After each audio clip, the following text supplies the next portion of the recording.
Okay, so the last part of the endocrine notes, and I know you thought they were never going to end, is your endocrine stress response.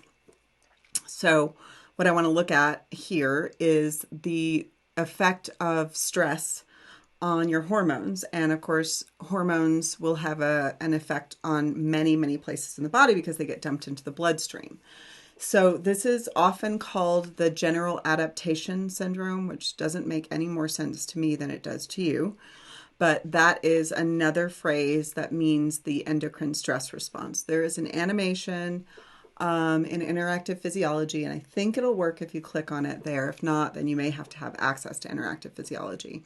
It's like an 11-minute animation that goes through the responses to stress. It's worth watching. It's a little dry, but it's worth watching.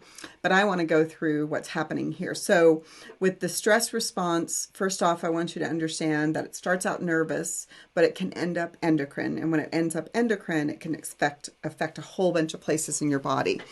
But before we get into the specifics of what it does, we need to define stress, because stress does not just mean, oh, I'm like low on money, I've got a job interview, whatever. Stress is a really, really broad term. It means almost anything that disturbs homeostasis, and it doesn't even have to be unpleasant.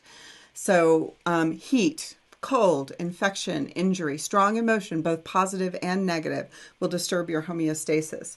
Starvation, an alarming stimulus, an emotionally charged event, even if you chose it, like getting on how are those things called? A roller coaster, sorry. Energy deficiency, lack of sleep, all of those things will elicit a stress response. And the other important thing to understand about stress is that whether the stress is good or bad or physical or emotional, we have a one-trick stress response. It responds the same way, maybe to different degrees, but really the same stress response to a tiger being in the room as to a bad job interview, or a tiger being in the room as being around someone that you're attracted to. It's still the same physiological stress response. So there are basically 3 phases of the stress response. We'll go through them individually. The first phase is called the alarm phase. It's the acute stress response. It's mostly epi and norepi, and then we'll come back to that in just a second. There is the resistance phase that involves adrenal cortex hormones. And then at the end, you have 2 possibilities, either the stage of recovery or the stage of exhaustion, depending on how that actually ends. Let me get that down there. Okay, so let's go back and talk about what happens in the first stage. So the alarm phase, or the acute stress response, is primarily going to deal with adrenal medulla hormones, epi and norepi, also a little bit of dopamine. Dopamine's not a big player here, though. So basically, when I either imagine or recognize a threat, it's identified or realized, the body starts to respond and is in a state of alarm. So if you think it's stressful, you are going to have this response. So some of you could, for instance, get up and play a sport in front of an entire stadium of people, and that would not stress you out. I would probably rather eat my left arm. Some of you guys could do music in front of people. Some of you guys are really, really brave when it comes to wild animals, and some of us are not. So regardless of what the initiator is, if you perceive something as stressful, then it's going to elicit a stress response.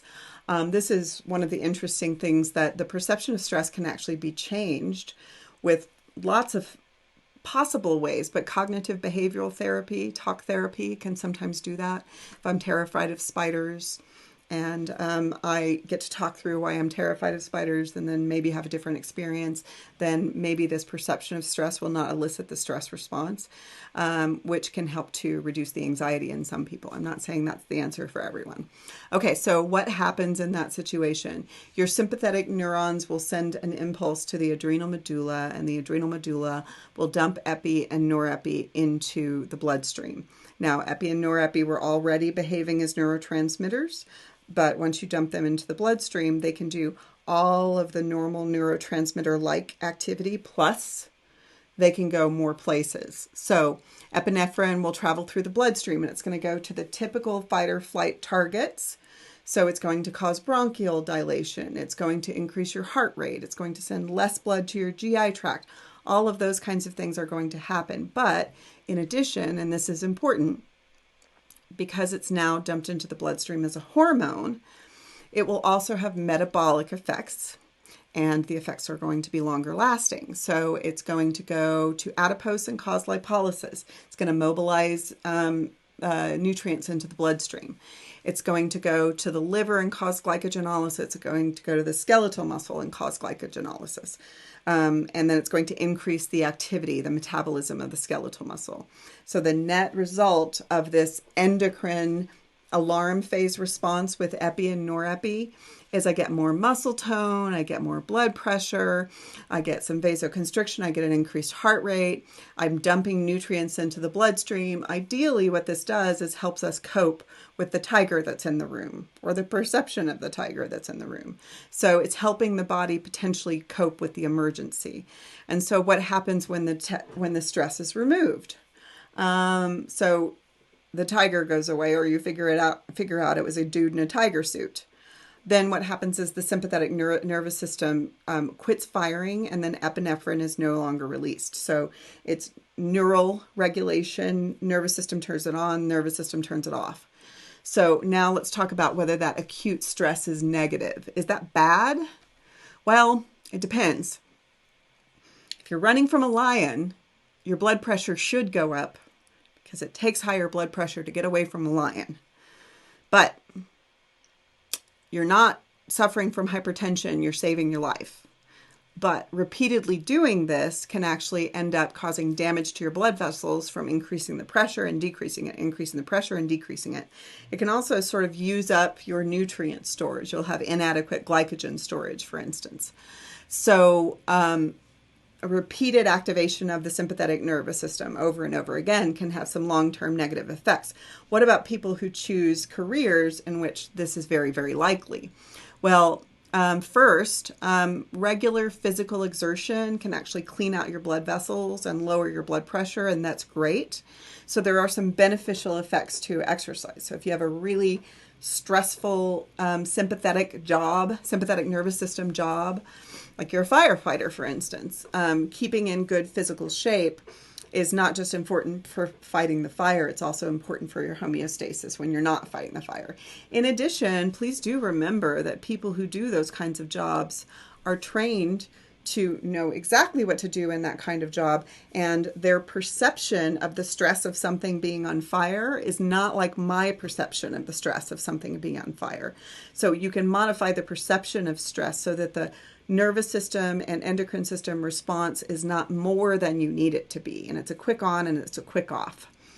So just a question, and I know you probably know the answer to this. Epi and norepi are also neurotransmitters, but in this context that we just talked about, causing lipolysis, causing glycogenolysis, are they behaving as neurotransmitters in that context? No, they're dumped into the bloodstream, so they're actually behaving as hormones in that context. Okay, so I'm going to stop the video here, and then we'll do the resistance phase in the next one.